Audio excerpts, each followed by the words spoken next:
balik lagi nih bareng sama Baba nih dan juga bareng sama Bunda Vita. Bunda, apa kabar Bunda? Alhamdulillah baik. Kembali lagi bersama Bunda Vita yang baik hati dan tidak sombong ya. Apa kabar, Mbak? Bener. Sehat. Gimana Nah, nih? Apa namanya hari ini kita mau ngapain nih? Kita berdua nih. kita nggak berduaan dong. Kita beramai-ramai ini ada Sobat Badak. Nanti ada narasumbernya Oh juga. Kita betul. lagi ada di webinar malam hari ini ya. Wow, webinar lagi Nah, nih. Webinar hari ini iya. tentang apa nih Bun? Melatih kemampuan bicara dan permasalahan komunikasi pada anak nih. Nanti pembicaranya juga ada dari Kak Feni Citra Febrianti. Nah, udah ada tuh, udah on cam tuh. Kalau gitu kita kenalan dulu kali ya, Mbak ya, sama Kak Feni Citra Boleh. Febriantinya. Ini aku tebak Kak Feni ini ulang tahunnya di bulan Februari nih. Iya dong. Jelas banget ya. Pinter Dari ya aku nama. ya. Aku pinter nggak, Mbak? Dia paling pinter Pinter deh. Kamu banget. deh paling pinter. Apa kabar, Bunda atau kakak nih? Bunda Feni. Alhamdulillah. Bebas. Oke, Bunda ya, aku panggilnya ya. Boleh. Oke, benar kan ya tadi ya Bunda ya, kita akan membahas tentang Iya. melatih kemampuan bicara dan permasalahan komunikasi pada anak. Nah, buat yang udah punya anak, Iya, betul penting banget sekali. nih fokus nih biar tahu nih permasalahannya apa gitu kan ya. Dan juga buat Sobat Badak, fokus juga buat semuanya, bukan yang punya anak aja, karena nanti kita akan bagi-bagi saldo OVO ya, Mbak ya, senilai total hadiah Yes. 150.000 rupiah. Nah, masing-masing Betul akan mendapatkan banget. 50 nih untuk 3 orang pemenang nanti gitu. Yes, betul banget Bun. Oke, kita kenalan dulu berarti sama Bunda Feni. Bunda Feni. Iya. Iya, apa kabar? Baik ya? Alhamdulillah. Bunda Feni, ini kalau boleh tahu, ini apa sih? Maksudnya buka kursus atau gimana nih? Atau buka kelas atau gimana nih Bunda Feni nih? Apa terkait bicara kesibukan ini? sehari-hari. Oh, gitu. kesibukan sehari-hari. Saya sebagai psikolog anak dan remaja seperti biasa ya, ada praktek konseling gitu ya, tapi juga mengerjakan hal-hal lain lah, termasuk juga menjadi ibu rumah tangga dari saya seorang ibu dari 2 anak perempuan.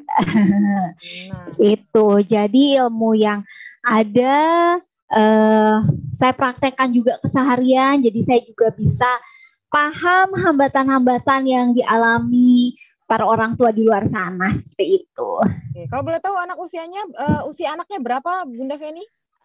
Saat ini anak saya yang pertama 12 tahun dan yang kedua 6 tahun. Alhamdulillah sih memang sudah melewati tahap-tahap belajar bicara gitu ya, tapi yang namanya komunikasi itu ternyata terus-menerus belajar gitu. Setiap usia perkembangan ternyata ada saja tantangan terkait komunikasi. Jadi kita belajar terus deh.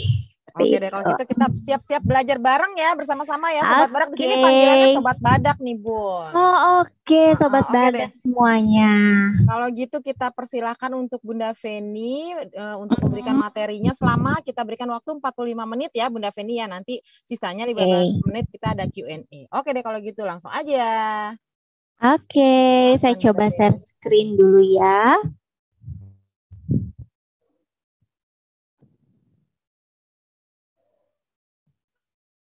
Oke, sudah ada mungkin?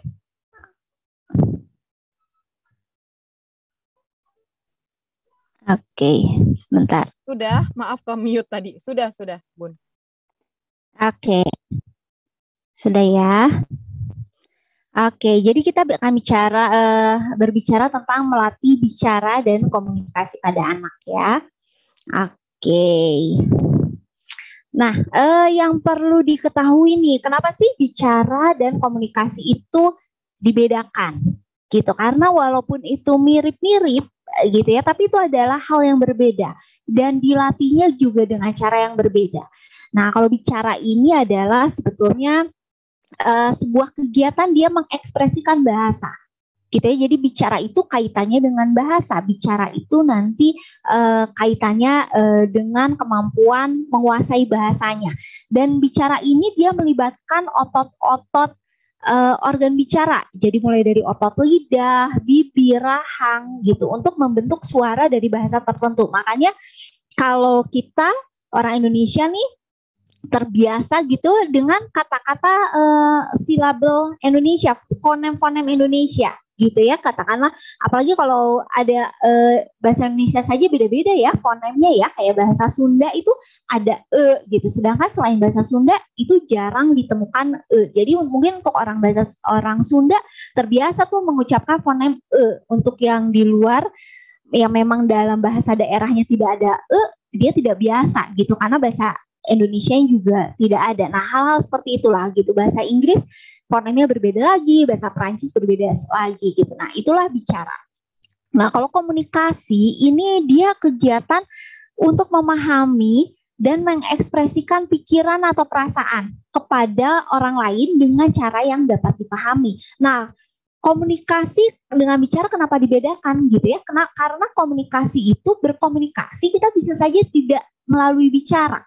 Gitu ya, misalnya untuk teman-teman dengan hambatan wicara gitu ya, teman tuli atau teman bisu, mereka pakai bahasa isyarat, dan itu tetap kita katakan komunikasi. Atau ketika kita sedang berada di luar negeri, yang mana kita tidak bisa paham bahasa mereka dan mereka tidak bisa paham bahasa kita, gitu, kita akan menggunakan bahasa mungkin gestur badan gitu, saya mau makan, I want to eat. Itu tetap kita katakan komunikasi. Yang penting adalah ketika komunikasi kita bisa memahami apa yang mereka sampaikan dan kita bisa mengekspresikan apa yang ingin kita sampaikan sehingga lawan bicara itu paham. Jadi itu bedanya bicara dan komunikasi. Nah, komunikasi itu ada dua hal gitu ya. Tadi pertama itu komunikasi itu reseptif atau menerima, kita paham apa sih maksud orang gitu ya. Ketika kalau bicara tentang anak-anak gitu ya, anak-anak kita suka bicara ke anak, mau minum gitu ya. Kalau dia kemudian mengangguk lalu mengambil gelas yang kita sodorkan pada dia gitu ya, tandanya dia memahami maksud kita. Artinya dia sudah bisa berkomunikasi dengan memahami, itu komunikasi reseptif. Dan ada satu lagi komunikasi ekspresif. Nah, ini mungkin ekspresif ini yang biasanya banyak dibahas gitu ya oleh orang tua, yaitu kemampuan untuk mengekspresikan pemikiran dan perasaan. Jadi ketika dia mau sesuatu itu dia bilang gitu. Kalau mungkin masih bayi di bawah 1 tahun, dia akan tunjuk-tunjuk gitu ya, dengan sambil kasih kode gitu, nah sambil nunjuk sesuatu gitu. Nah, itu dia berusaha mengekspresikan gitu. Kalau sudah di atas 2 tahun sudah mulai dengan mengekspresikan dengan kata. Nah, jadi ketika kita mengatakan atau membahas tentang komunikasi pada anak, kita lihat dua hal ini, dia mampu memahami-kah? Kedua, dia mampu mengekspresikankah? Gitu, karena bisa jadi dia sulit memahami tapi mampu mengekspresikan dan sebaliknya, itu bisa saja terjadi gitu ya. Nah, hal-hal apa saja sih yang mempengaruhi komunikasi dan bicara ini gitu ya? Ternyata banyak hal. Jadi gitu, kadang kita suka berpikir sebagai orang dewasa bahwa yang namanya bicara, yang namanya ngomong, yang namanya ngobrol itu gampang banget gitu ya. Kita sebagai orang dewasa, apalagi perempuan nih, kayaknya nggak bisa berhenti ngomong gitu, harus aja ngomong, harus aja ngobrol gitu ya. Di WA udah chat, di telepon masih nelfon, ketemuan masih hahihi gitu. Itu hal gampang memang untuk kita, tapi ternyata untuk anak kecil mulai dari bayi gitu ya, itu adalah hal yang sulit gitu. Itu adalah suatu proses yang kompleks sehingga kita sebagai orang tua perlu memfasilitasi mereka untuk membantu mereka belajar lebih lancar gitu. Jadi minim hambatan. Nah, yang mempengaruhi itu dimulai dari kematangan organ bicara gitu ya. Organ bicara saja harus kita perhatikan, lidah, bibir, rahang gitu ya. Kedua, kemampuan kontak mata.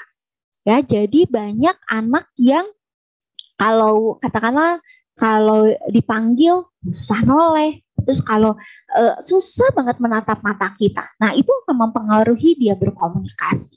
ya. Lalu juga ekspresi emosi itu juga mempengaruhi bagaimana dia berkomunikasi. Pendengaran jelas, gitu ya. Kadang ada kasus-kasus yang dia terlambat bicara, gitu ya. Ternyata ketika di tes, gitu, memang bermasalah pendengarannya. Itu. Jadi pendengaran jelas berpengaruh. Relasi dengan orang tua, bagaimana ketika dia dekat dengan orang tua, gitu ya, dia bisa merasakan kenyamanan. Dia bisa tenang, menyampaikan apa yang dia inginkan. Dia tidak merasa takut salah, gitu ya, ketika harus mengungkapkan sesuatu. Dan itu sangat berpengaruh pada kemampuan komunikasi anak. Gitu. Jadi anak itu, kalau kita pengen anak banyak cerita ke kita, ya jangan bikin suasana tegang gitu di rumah. Gitu. Kita tanya, gimana tadi sekolah? Nilainya tadi berapa ulangan?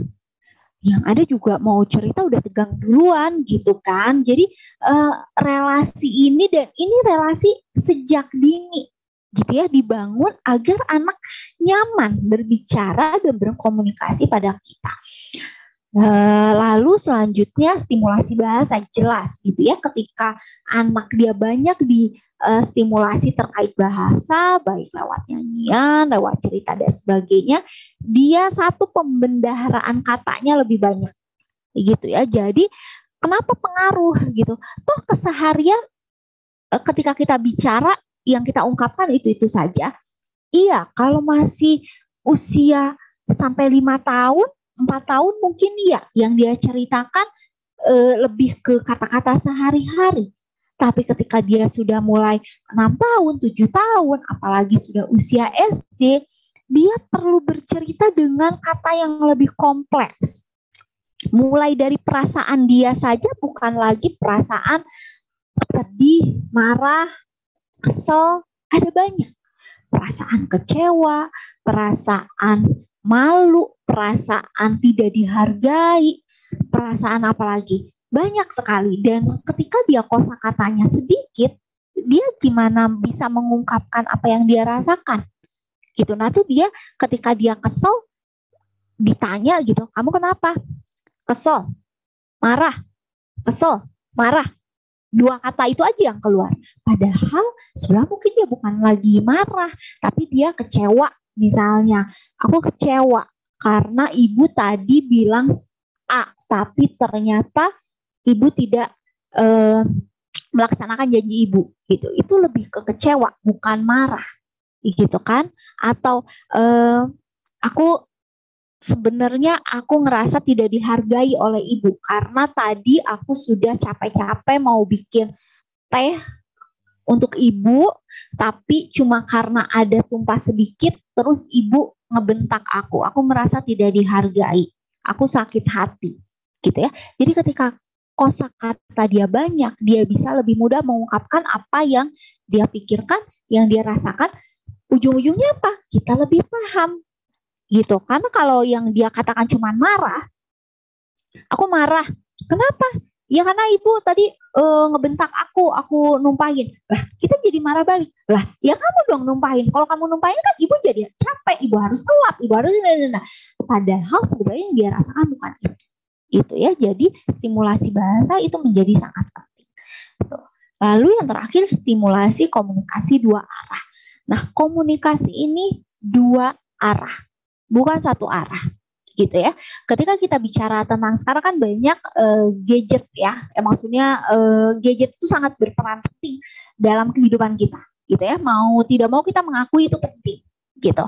Di gadget ini juga biasa banyak permainan termasuk permainan yang sifatnya edukasi atau menstimulasi, misalnya permainan kata, gitu. Bola, terus menggelindinglah sebuah bola. Ini bola warna merah misalnya ya. Itu ada permainan-permainan seperti itu. Apakah itu bagus untuk anak? Ya bagus-bagus saja gitu ya. Tapi yang perlu diperhatikan adalah ketika dia hanya melihat gadget gitu ya, terutama tanpa ada pendampingan, benar-benar dia main sendiri, ya komunikasinya 1 arah gitu. Gadget tidak akan meminta dia mengucapkan kembali, ataupun ketika dia mengucapkan kembali, gadget tidak bisa menjawab apakah itu bagus atau tidak, gitu ya. Jadi secara emosi juga jelas tidak ada, kalaupun si gadget ini sudah ada apa ya istilahnya artificial intelligence-nya gitu ya. Jadi dia coba ulangi gitu ya, terus anaknya ulangi, dia akan balas hebat gitu kan.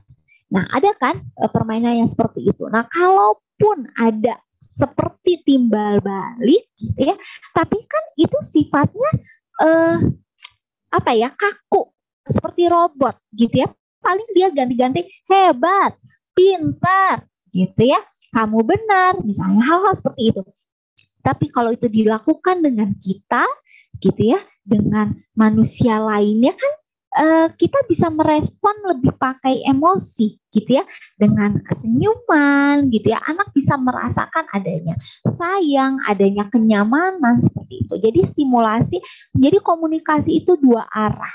Itu komunikasi dua arah jelas akan lebih membantu anak untuk mengembangkan kemampuan bicara dan komunikasinya gitu. Jadi ketika kita melihat kok anak saya beda ya sama anak lain kok umur segini kayaknya udah cacis, terus anak saya belum gitu ya. Nah ini bisa dilihat aspek-aspek ini.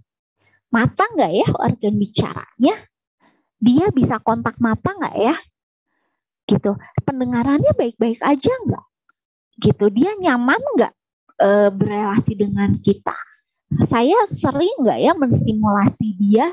Sering nggak ya ngobrol sama dia? Seperti itu. Itu bisa kita tanyakan terlebih dahulu ke diri kita sendiri gitu ya, untuk kemudian dilakukan stimulasi. Tuh. Nah, ini tahapan perkembangannya. Sekarang gini, kenapa perlu untuk para orang tua tahu tahapan perkembangannya? Karena bagaimana kita bisa tahu anak kita itu sudah sesuai perkembangannya atau tidak, kemungkinan ada masalah atau tidak jika kita tidak tahu tahapan perkembangannya apa. Gitu. Nah, tahapan perkembangan juga bukan sekedar untuk tahu anak saya masalah atau enggak ya gitu, tapi juga sebagai upaya pencegahan. Jadi kita dari awal sudah tahu, oh anak saya 3 bulan, anak saya baru lahir nih sampai 3 bulan gitu. Oh kurang lebih dia harus seperti ini. Jadi dia bisa cek-cek gitu. Dia bisa coba gitu. Nah contohnya nih seperti ini.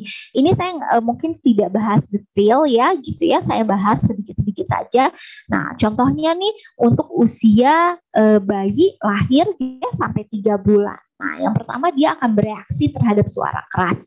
Kenapa ini menjadi penting? Ya tentu saja untuk pendengarannya. Sehingga kita tahu bahwa dia punya refleks terhadap suara yang lebih keras daripada biasanya gitu. Seperti tadi, pendengaran itu penting untuk komunikasi ya. Jadi dia ada respon, ketika ada suara itu ada respon gitu. Dia tenang gitu ya. Mengenal suara orang tua itu terkait relasi dengan orang tua. Jadi ketika usia bayi sampai 3 bulan ini kita bisa lihat nih. Ini bayi dia ada sudah bisa berelasi ya dengan kita gitu ya. Biasa mulai kerasa nih di usia 3 bulan. Di 3 bulan, di 2 bulan, 3 bulan nih udah kerasa gitu ya nih. Ketika dengar suara ibunya, ketika dia nangis dengar suara ibunya gitu. Iya, sebentar ya nak. Iya, mau digendong. Dia langsung agak mulai dikit-dikit berhenti gitu ya. Nah itu biasanya udah dilihat. Jadi dari usia 3 bulan itu, dari lahir sampai 3 bulan pun anak tuh sudah menunjukkan adanya relasi dengan kita gitu ya. Nah 4 sampai 6 bulan nih mulai.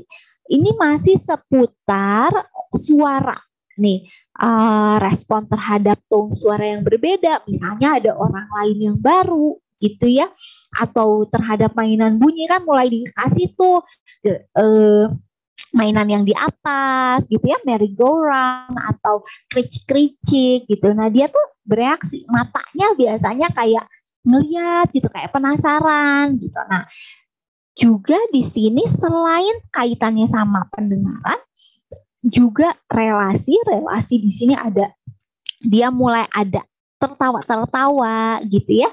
Nah, tapi juga ini mulai otot-otot bicaranya berkembang nih, gitu ya. Dia bikin bubble, pakai bibirnya tuh mulai hap, hap, gitu ya, mulai ada. Nah, itu biarin aja karena itu tuh dia lagi ngelatih bibirnya gitu ya. Itu mulai organ-organ bicaranya itu dia latih gitu.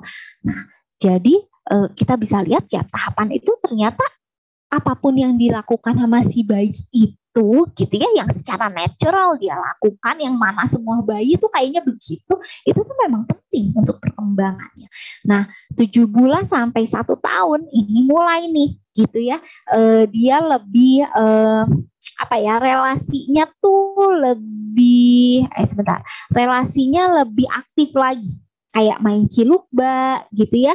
Terus kalau kita kadang bayinya lagi tidur nih, terus kita dari pinggir gitu ya, dari pinggir kanan, dari pinggir kiri, terus dia cari dari mana suaranya gitu ya. Nah, ini tuh mulai.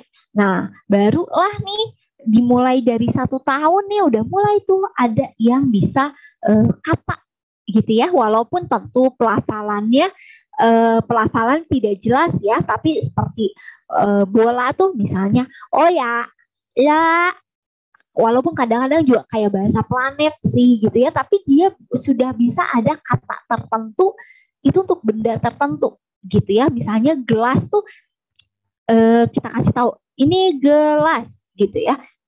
Harapan kita dia ngomong las misalnya, tapi dia ngomongnya nggak gelas gitu. Dia ngomongnya misalnya nyunyu gitu, apa nggak nyambung gitu dengan kata gelas, tapi itu adalah kata yang dia ciptakan untuk suatu benda, dan itu nggak apa-apa gitu ya. Itu sudah sebuah perkembangan. Nah, kadang juga sudah mulai bisa instruksi. Jadi di sini sosialnya sudah lebih terasa. Kalau 1 tahun tuh udah lebih bisa diajak main gitu ya, kata orang-orang nih. Nah, apalagi sudah mulai 1-2 tahun. Ini sih sudah mulai ada interaksi banget ya gitu. Nah, di sini nih udah bisa banget anak tuh diajak banyak banyak ngobrol gitu ya. Nah, mulai dari kita sebutin, ini tangan, ini mata, ini hidung, mana hidungnya, hidungnya diambil gitu kan. Biasanya kita main seperti itu. Nah, itu suatu stimulasi yang baik untuk anak usia 1-2 tahun. Dia memang udah waktunya belajar anggota tubuh, dia juga sudah bisa mengikuti instruksi sederhana gitu. Nah, apa hubungannya instruksi sederhana gitu ya dengan bicara dan komunikasi tadi? Yaitu komunikasi reseptif. Dia ngerti nggak sih yang kita katakan? Gitu. Jadi ketika dia paham instruksi gitu ya, ketika kita tanya misalnya mana bola, dia tunjuk bola gitu ya, artinya dia tahu oh itu instruksi ya, bahwa instruksi kita adalah bertanya mana bola gitu. Nah, di sini juga dia biasanya mulai menikmati lagu, cerita gitu ya. Makanya banyak sudah dibacakan cerita di usia ini, walaupun dibacakan cerita itu bisa banget dari bayi pun nggak apa-apa banget gitu ya. Tapi kalau di usia 1-2 tahun ini tuh kayaknya lebih memang ada interaksi gitu dengan anak. Biasanya kita sebagai orang tua juga memang lebih menikmati gitu ya. Kita suka bisa nunjuk gitu, ini apa gitu. Lagi main apa dia gitu. Nanti anaknya bilang bola gitu, atau dia tunjuk bola. Iya, lagi main bola gitu. Dan dia di sini juga ada yang sudah mulai menyusun kalimat gitu ya. Jadi 1-2 tahun itu mulai ada orang tua tuh bisa menyadari, oh dia udah bisa bicara gitu ya. Nih 1-2 tahun. Nah, 2-3 tahun ini periode-periode yang biasanya di sini sudah mulai lebih lancar bicaranya. Jadi di periode 2-3 tahun inilah biasanya para orang tua nih ketika anaknya ada keterlambatan biasanya mulai ngehnya di sini nih. Di usia 2-3 tahun biasanya. Kalau sebelum-sebelumnya suka dianggapnya kayak ya udah sih gitu, memang belum waktunya belajar bicara gitu kan, belum waktunya ngomong gitu. Terus apalagi suka ada orang yang bilang, oh iya mungkin dia apa jalan dulu baru ngomong, kan tiap anak beda, ada yang ngomong dulu baru jalan, ada yang jalan dulu baru ngomong, kayak gitu kan. Jadi biasanya mereka belum menganggap ada sesuatu yang perlu diperhatikan. Nah, pas 2-3 tahun ini nih gitu, karena mereka 2-3 tahun ini kan mulai membentuk kalimat ya, 2 kata sampai 3 kata gitu. Aku mau minum atau mau minum susu. Aku mau minum. Aku nggak mau kue. Misalnya, dia sudah bisa menyusun itu, gitu. Lalu pelafalannya pun itu lebih jelas, gitu. Jadi kalau biasanya anak yang usia 2 tahun lebih nih masih pakai bahasa planet, gitu ya, yang nah, gitu ya, ada intonasinya ada, tapi kata-katanya tuh nggak jelas apa. Kadang yang paham cuma ibunya, karena ibunya yang interaksi setiap saat. Bahkan ayahnya juga nggak paham gitu. Nah, biasa di situ tuh orang tua mulai, kok gini ya, kok belum jelas ya. Nah, ini nih di usia 2-3 tahun. Nah, setelah 2-3 tahun, 3-4 tahun, ini mulai sudah lebih jelas lagi. Karena 3-4 tahun ini bayangkannya dia sudah playgroup ya, biasanya sudah masuk, dia sudah interaksi dengan guru gitu ya. Jadi ini sudah lebih lancar lagi bicara. Dan dia lebih mulai banyak bertanya nih. Nah, kalau anak udah mulai banyak bertanya, nikmati gitu ya. Dalam artian syukuri gitu kan, tandanya satu, dia sedang belajar memang banyak hal gitu ya, pengetahuan, tapi juga dia sedang belajar bicara, belajar berkomunikasi, bertanya gitu ya, seperti siapa, pergi sama siapa namanya gitu, itu siapa, semua ditanya itu siapa gitu kan, ditanya ini apa, itu apa. Biasanya yang pertama kali ditanya itu apa dan siapa, biasanya ini apa, itu apa, ini apa gitu kan. Nah baru tuh muncullah di mana kenapa, biasanya kenapa gitu. Bahkan semua ditanya kenapa, sampai yang sesuatu yang istilahnya kita nggak tahu alasannya dia tanya kenapa. Kenapa kecil? Kenapa semut kecil? Kenapa semut di tanah? Kenapa makannya daun? Kenapa gitu, yang sampai kita bingung gitu jawabnya. Nah, dia lagi belajar bertanya, belajar berkomunikasi gitu ya. Jadi nikmati aja gitu proses-proses itu. Nah, dia juga mulai bisa bercerita. Jadi ini komunikasi 2 arahnya itu sudah mulai lebih bisa jelas lah gitu ya. Kalau sebelum-sebelumnya mungkin sepertinya kita orang tua yang lebih aktif gitu ya, mungkin nanya-nanya gitu. Kalau ini bisa anaknya yang lebih aktif, dia cerita, tadi gurunya begini, kita tinggal nimbalin gitu ya. Kayak 4-5 tahun, nah 4-5 tahun, nah ini sudah lebih detail lagi gitu ya, dia bisa bercerita tadi gurunya ngapain, bukan sekedar ya tadi belajar gitu, tapi udah bisa jelasin tuh tadi tempel-tempelin kertas, gambarnya ada mobilnya banyak, bagus-bagus, warna merah, kuning. Nah, dia udah bisa bercerita dengan detail gitu ya. Nah, dia juga sudah bisa berkomunikasi. Ini memang ngobrol sama teman. Kadang kita kayak ketawa sendiri kalau ngelihat nih ya, kalau kita perhatiin anak kita di sekolah gitu ya, pas ini kan usia 4-5 tahun tuh mungkin playgroup B ataupun TK ya. Kadang kita ketawa sendiri gitu, udah bisa ngobrol gitu sama temennya, kayak kamu bekal apa? Aku bekal ini, tadi ibuku masak. Kamu itu dimasak siapa? Kamu beli misalnya. Kayak jadi dia sudah bisa ngobrol dengan teman sebaya ataupun dengan guru. Gitu di usia 4-5 tahun ini ya. Nah, ini tadi yang saya bilang gitu ya, bahwa prinsip perkembangan ini kurang lebih ya memang pada perkembangan anak itu terdapat prinsip universal dan individual gitu. Nah, untuk saya penting untuk menekankan dua hal ini. Apa gitu ya? Karena terkadang kita terlalu fokus pada, kalau kita terlalu fokus pada prinsip universal, artinya semua anak tuh sama gitu ya, melewati tahapan perkembangan yang sama. Kadang kita terlalu cemas gitu ya. Kok ini begini ya? Kok ini begini ya? Kok anak saya nggak gini ya? Oh, anak saya gini ya, gitu ya. Padahal akan ada perbedaan-perbedaan. Misalnya anak kita di satu situasi malu banget, anak yang lain tuh enggak gitu ya, itu biarkan. Nah, tapi saya juga menekankan adanya prinsip individual gitu. Jadi gini, universal dan individual. Jadi kalau universal, jadi bahwa anak itu tuh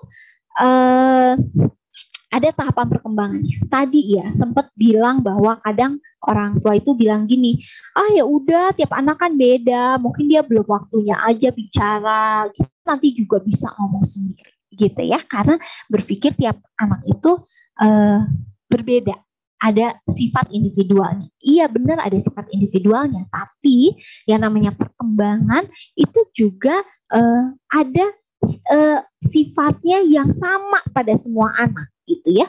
Walaupun makanya tadi range-nya pun jauh ya, 4-5 tahun. Artinya ada anak yang menguasai itu ketika dia di 4 tahun, atau 4 tahun 3 bulan, atau 4,5 tahun. Ada juga yang baru di 5 tahun dia menguasai gitu. Jadi yang penting kita lihat adalah range-nya gitu ya, range usianya. Dia 4-5 tahun. Yang penting ketika sudah 5 tahun dia sudah bisa menguasai hal itu gitu. Kalau sudah di lewat 5 tahun dia belum menguasai gitu ya, katakanlah bicaranya hanya beberapa patah kata gitu ya, hanya katakanlah 3 kata gitu ya, lalu juga banyak berhenti ketika bicara. Nah, itu baru itu menjadi red alert untuk kita gitu. Ada apa nih? Gitu ya, mungkin kita membutuhkan stimulasi lebih. Tidak Pak, belum tentu memang anaknya dalam artian bermasalah, ada suatu masalah yang istilahnya yang patologis gitu ya, tapi bisa jadi memang karena stimulasi aja, perlu distimulasi lebih seperti itu.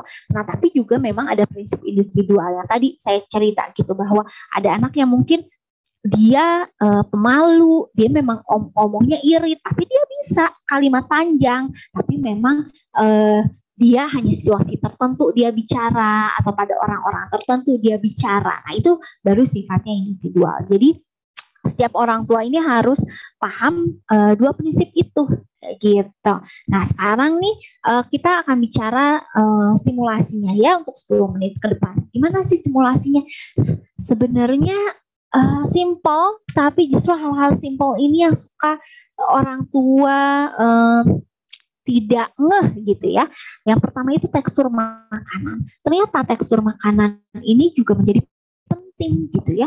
Terlalu halus, terus-terusan halus itu juga salah untuk anak gitu ya. Karena anak jadi tidak mengunyah, lidahnya jadi tidak terbiasa dengan tekstur kasar gitu. Nah, tapi tentunya kalau terkait tekstur ini tetap harus dikomunikasikan dengan dokter anak. Kan biasa kalau bayi itu dari bayi gitu ya sampai biasa usia 1 tahun sampai 2 tahun tuh masih rajin ya ke dokter anak ya gitu untuk vaksin dan sebagainya, sambil dikomunikasikan teksturnya kalau untuk usia 6 bulan, untuk usia 7 bulan, 8 bulan seperti apa ya. Nah, pasti jangan sampai ada keterlambatan di tekstur ini, karena ini penting untuk membantu kematangan organ bicaranya.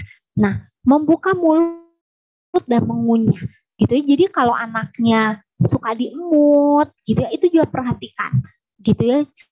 Kalau suka diemut, coba naikkan teksturnya, atau coba lebih banyak diberi makanan yang memang harus dikunyah gitu ya, seperti makanan yang keras gitu. Nah, di sini juga mengunyah apel yang utuh, yang bulat gitu ya, itu juga membantu mereka.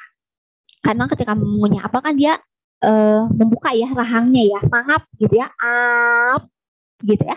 Rahangnya, otot-otot rahangnya terbantu ya untuk olahraga ya. Jadi dia otot rahangnya kuat. Jadi dia kalau bicara pelafalannya dia bisa jelas. Dia tidak lemah. Kalau lemah kebayang nggak kalau rahangnya lemah tuh dia nggak bisa mangap-mangap gitu. Jadi kalau ngomong itu aku sih ini gitu. Jadi kayak kumur orang bilang ngomong kok kayak kumur-kumur gitu ya. Jadi rahangnya memang tidak kuat untuk membuka gitu. Nah, lalu yang selanjutnya menjilat. Nah, anak kan suka nih ya makan es krim, makan lollipop gitu. Nah, ini adalah salah satu kegiatan yang menyenangkan, tapi dia untuk stimulasi bagus. Tapi caranya dengan menjilat gitu. Es krim kan anak-anak ada yang makannya dengan hop dimakan gitu ya, digigit. Nah, lain kali kita ajak dia untuk dijilat gitu. Kita jilat, nah gini caranya gitu.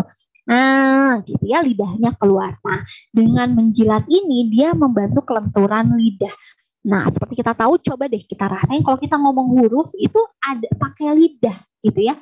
A, B, C, D, E, F, G, itu tuh lidah tuh naik turun ke atas, ke bawah, gitu. Jadi kalau lidahnya nggak elastis, nggak fleksibel, biasanya belibet kalau ngomong. Suka yang ujung-ujungnya kegigit lah lidahnya gitu ya.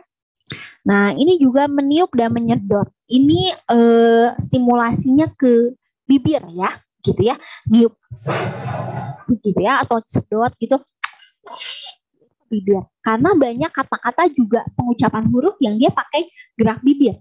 B, M, O gitu ya. Kalau bibirnya nggak kuat jadi dia O, A, O, B, M gitu ya. Jadi bibir itu juga penting.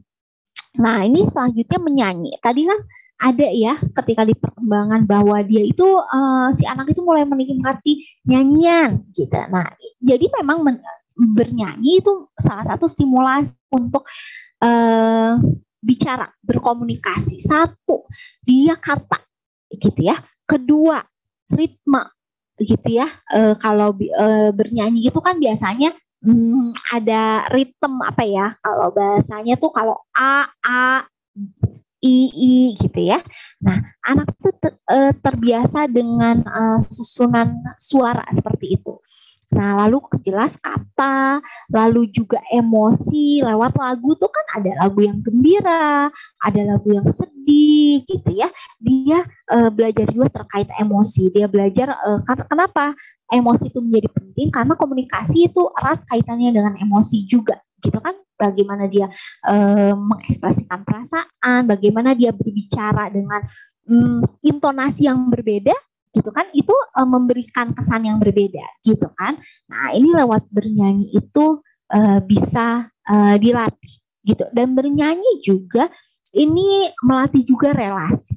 Nah, ini kaitannya, nah sekarang ini mulai nih bernyanyi, sekarang bercerita, nyarinya mendongeng, ini bukan saja latihan kaitannya dengan kata, tapi juga dengan relasi gitu ya. Jadi ketika kita bercerita pada anak, kita mendongeng, sebenarnya kita membentuk relasi dengan anak gitu ya. Kita membuat dia nyaman. Dan kenyamanan itu menjadi sangat penting gitu ya untuk anak biar bisa mengekspresikan apa yang dia pikirkan, apa yang dia rasakan. Nah, bercerita juga, kalau kita cerita pakai buku ya, bercerita nyaring, kita bacakan dengan bersuara, satu, anak mendengar pelafalan yang benar ya. Adik pergi ke pasar, pelafalannya benar. Dengan pelafalan yang benar, anak lebih memahami isinya. Gitu. Nah, bercerita juga kalau di buku itu banyak sekali kata-kata yang tidak akan kita ucapkan ketika keseharian. Misalnya kata bercanda, berkelakar, gitu ya. Itu kan jarang, gitu ya. Diucapkan ade mah nggak bodor gitu ya. Kalau sehari-hari mungkin seperti itu. Tapi kalau berkelakar, berceloteh itu di buku ada tapi keseharian nggak ada. Jadi ketika bercerita nyaring itu membantu sekali kosakata anak bertambah banyak sekali. Begitu juga dengan mendongeng. Gitu ya. Apa bedanya bercerita nyaring dan mendongeng? Kalau bercerita nyaring itu biasanya membacakan apa yang ada di buku. Kalau mendongeng itu bisa jadi dia membuat cerita sendiri. Biasanya pakai papet dan sebagainya. Gitu ya. Tapi dua-duanya sama-sama menstimulasi komunikasi. Lalu mengobrol. as simple as that gitu ya, mengobrol setiap harinya dengan anak gitu, ngobrol apapun, nggak usah kita tanya-tanya tentang sekolahnya gitu ya, apa aja, kita masuk aja ke dunia anak gitu ya, itu apa gitu kan, apa ya, misalnya lagi main apa tuh, mobil-mobil gitu ya, lagi ngapain mobilnya, warna apa, terus dia mau kemana, ngapain ke situ gitu ya, ngobrol aja gitu, anaknya lagi main ngobrol gitu. Terus kita misalnya mau tidur, kita ngobrol dulu, tadi ada ngapain aja, tadi makannya habis, ada emang suka, tahu nggak tadi nama makanannya apa, tadi makanannya semur sapi, sapinya begini, kemana-mana nih, ngobrol gitu ya, komunikasi dua arah. Lalu yang terakhir, connection atau kedekatan.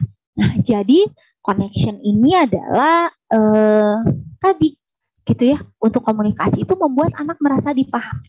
Ketika anak merasa dipahami gitu ya, lalu kemudian dia bisa mengekspresikan gitu, dia merasa dibalas gitu oleh orang lain, dia merasa bahwa komunikasi itu berguna ya untuk saya bisa mendapatkan sesuatu gitu ya dengan berkomunikasi gitu. Jadilah yang namanya kedekatan, koneksi itu menjadi penting gitu. Jadi kalau kita mau melatih anak bicara, melatih anak berkomunikasi, jangan dulu jauh-jauh gitu ya. Aduh takutnya dia begini, aduh takutnya begini. Coba deh bangun dulu koneksinya.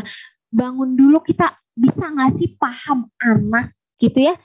Ketika anak ngomong tuh jangan dulu disela terus dinasehatin gitu, misalnya iya tadi ada dipukul, terus gak ada pukul balik. Gak boleh pukul balik, kan ada temennya sakit. Kalau ada temennya mukul, ya udah jauhin aja atau bilang ke bu guru gitu.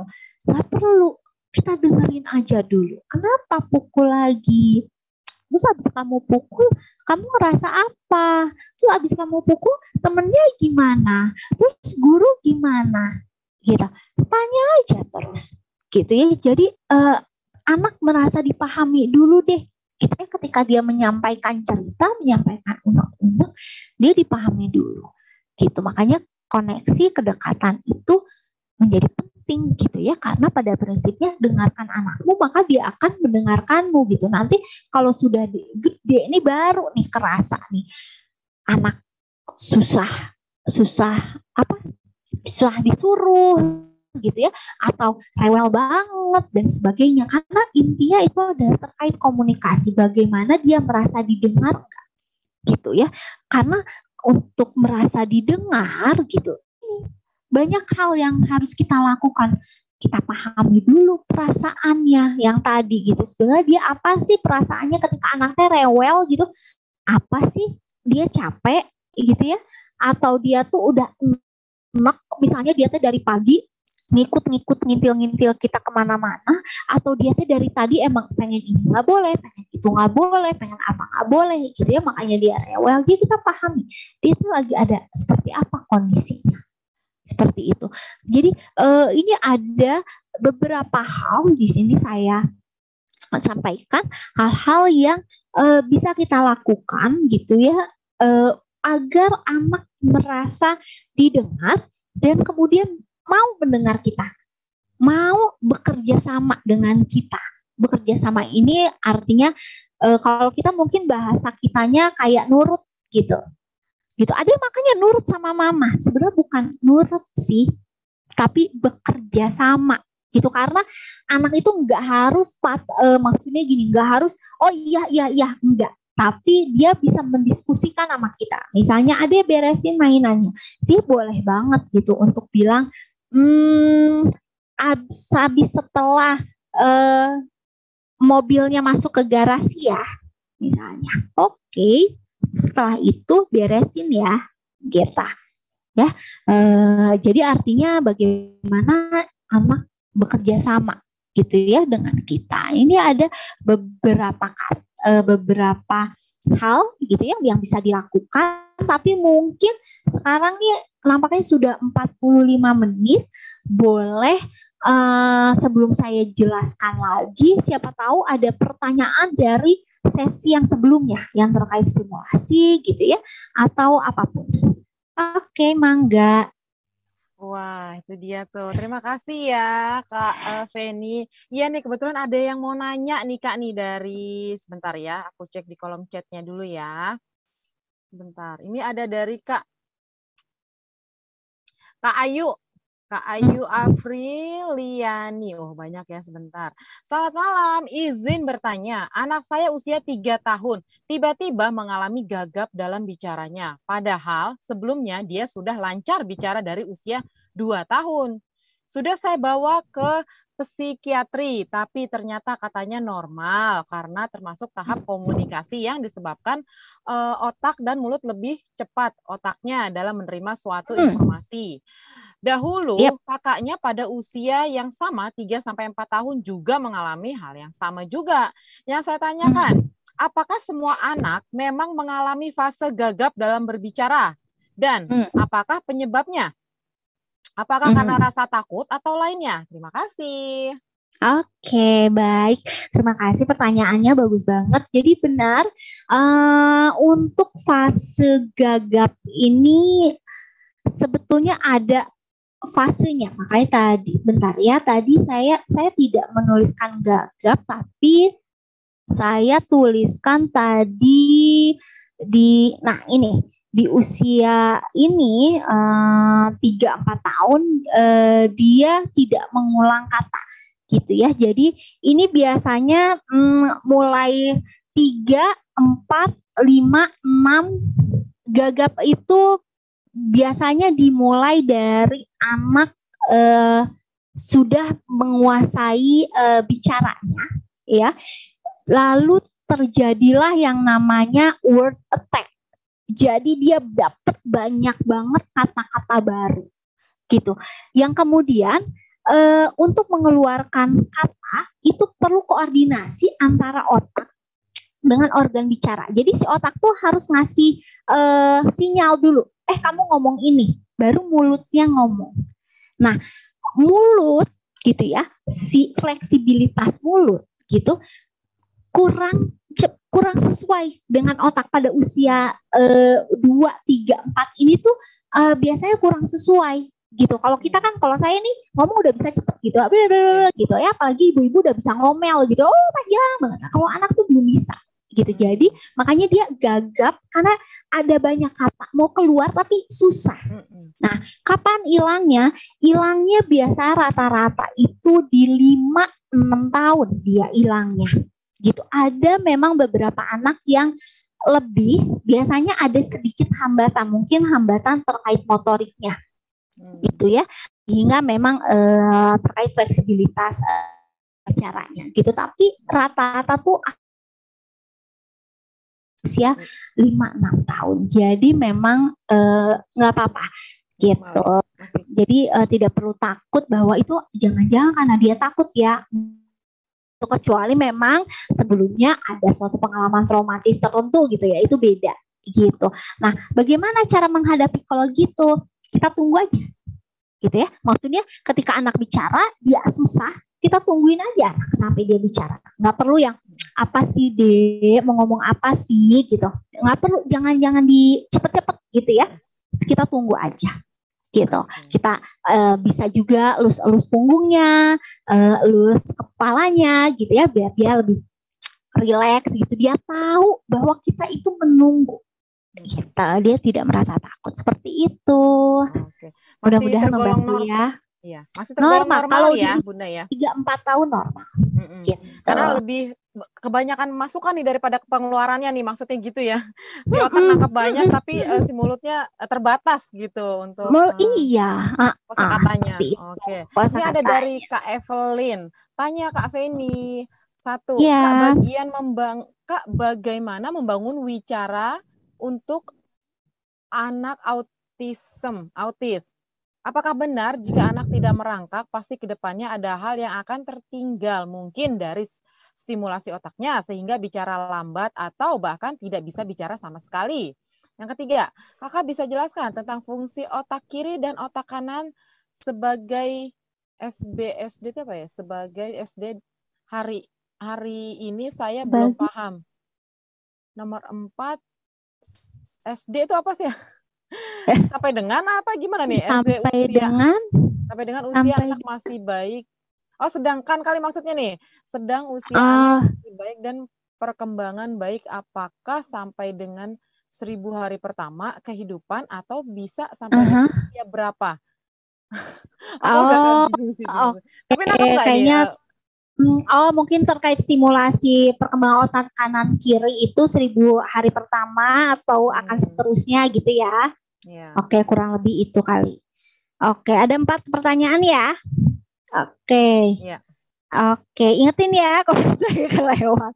Oke, yang pertama terkait autism. Nah, kalau autism ini Oke, khasnya autism itu ada gini. Autism itu kan masuk ke spektrum ya, ASD disebutnya, autism spectrum disorder. Artinya dia levelnya itu mulai dari yang paling ringan sampai yang paling parah. Jadi luas sekali. Jadi kadang-kadang ada anak didiagnosa autism dengan anak B yang sama-sama didiagnosa autism, itu sangat berbeda. Gitu. Jadi kadang-kadang orang tua kok anak saya autism sih, padahal beda dengan si itu gitu ya. Jadi memang autism itu spektrumnya luas dan tidak sembarangan seorang psikolog atau seorang psikiatri anak mengatakan anak itu autism. Nah, tapi khasnya adalah kaitannya dengan sosial dan kontak mata gitu ya. Jadi anak autism ini memang biasanya kontak matanya agak sulit, agak lost.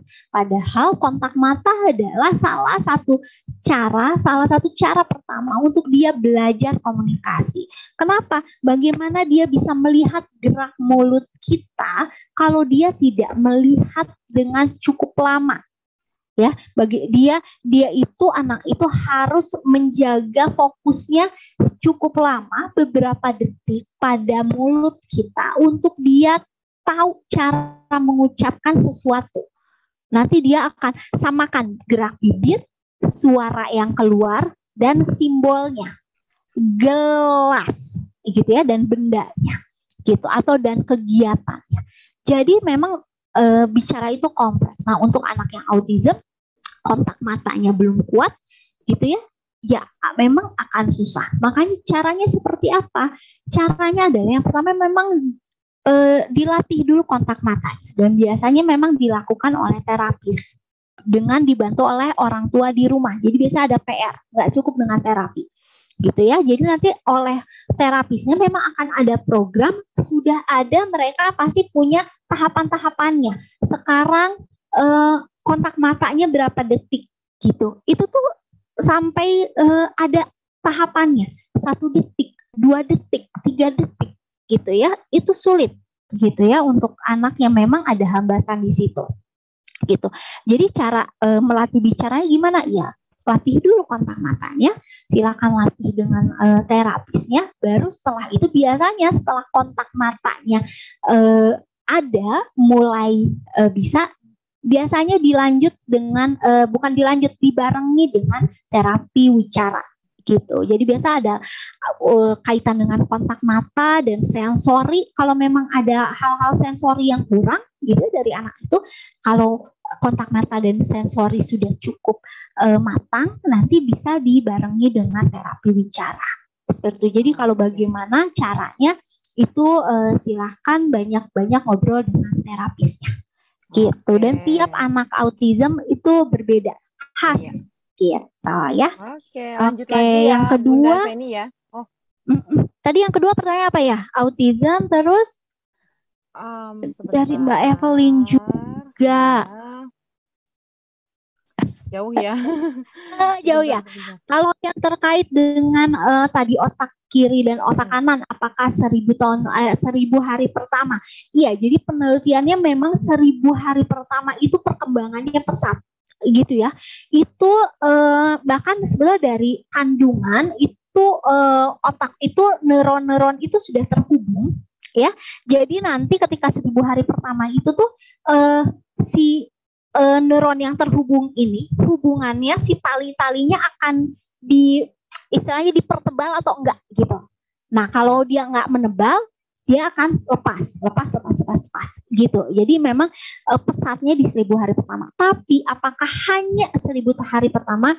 Sebetulnya tidak gitu ya. Yang dalam artian gini, pesatnya di situ, goldennya di situ, tapi setelah itu ya pasti akan ada yang terhubungnya gitu. Tetap, makanya kenapa kita anak-anak belajar gitu ya kan, ketika menghafal dan sebagainya masih masuk kan ya, artinya masih ada otak-otak sambungan-sambungan yang terjadi, dan otak itu bersifat plastis gitu ya. Jadi dia bisa mempelajari hal baru walaupun itu misalnya koneksinya sudah erat, bisa diputus dan membuat koneksi yang baru. Jadi seperti itu. Jadi artinya gini, sikapnya adalah upayakan seoptimal mungkin gitu ya di 1000 hari pertama untuk menstimulasi otak. Tapi ketika kita terlewat, katakanlah ketika kita tidak bisa optimal karena satu dan lain hal gitu ya, saya percaya sebagai orang tua pasti hambatannya banyak gitu ya, kondisi kita berbeda-beda, tidak perlu putus asa.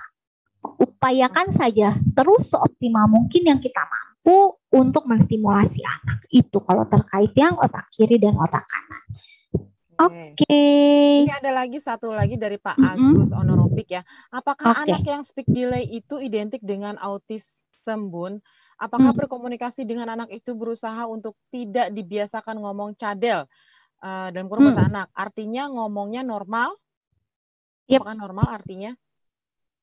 Oke. Iya, jadi kalau bicara dengan anak tidak dibayi-bayi ya, gitu ya. Jadi apalagi memang kalau udah usianya bukan bayi gitu. Dari bayi pun kita jangan bilang mimi cucu, mau mimi cucu gitu ya. Bilang aja mau minum susu kita.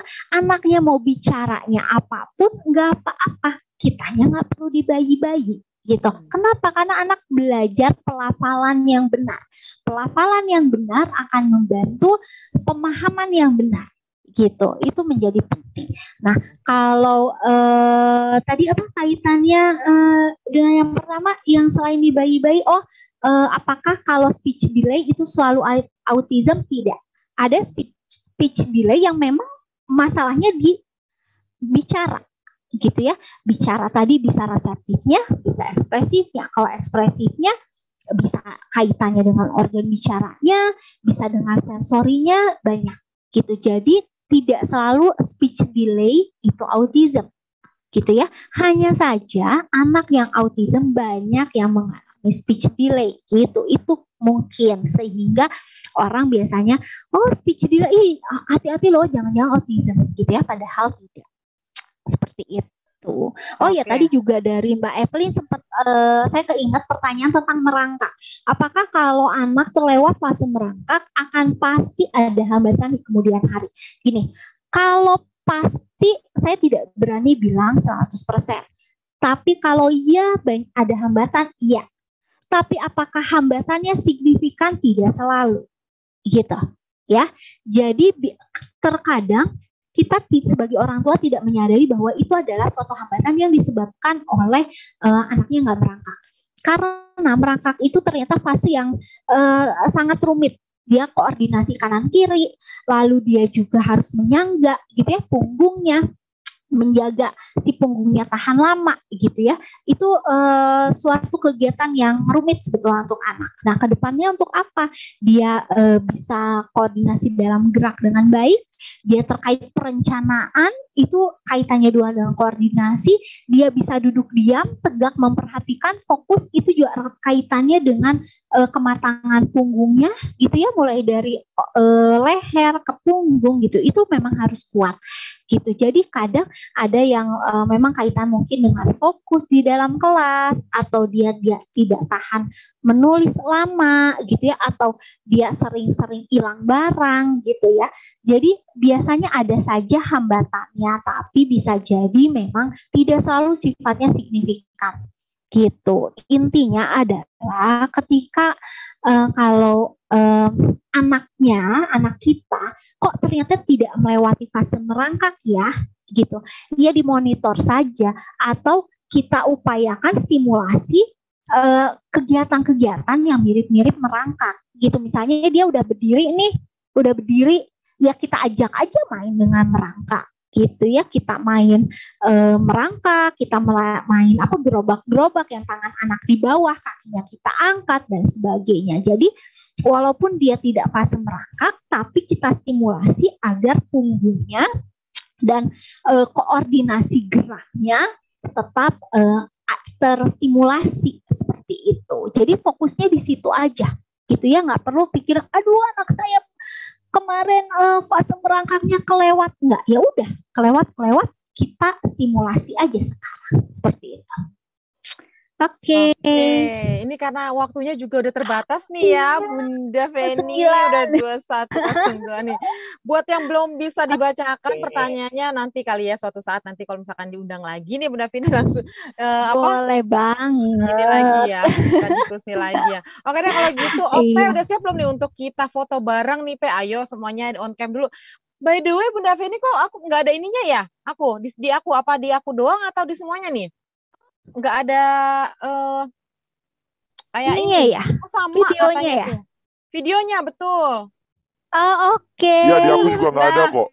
Nah ini ada lagi. Iya. Oke, dari tadi ya atau baru kepencet kali tadi? Kurang lebih tadi 10 menit terakhir.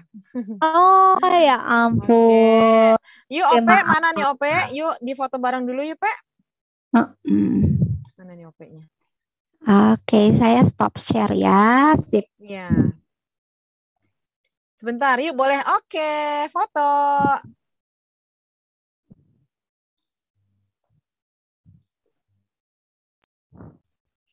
Dihitung nggak tuh Bun? Orang kan nggak tahu Bun. Biasanya kan Ope, babanya dari Ope. Nggak ada, Ope kan nggak nyalain mic. Apa-apa dari Bunda Pita dong, astaga. Aduh, mohon maaf. Oke, yuk boleh hitung aja. 3, 2, 1.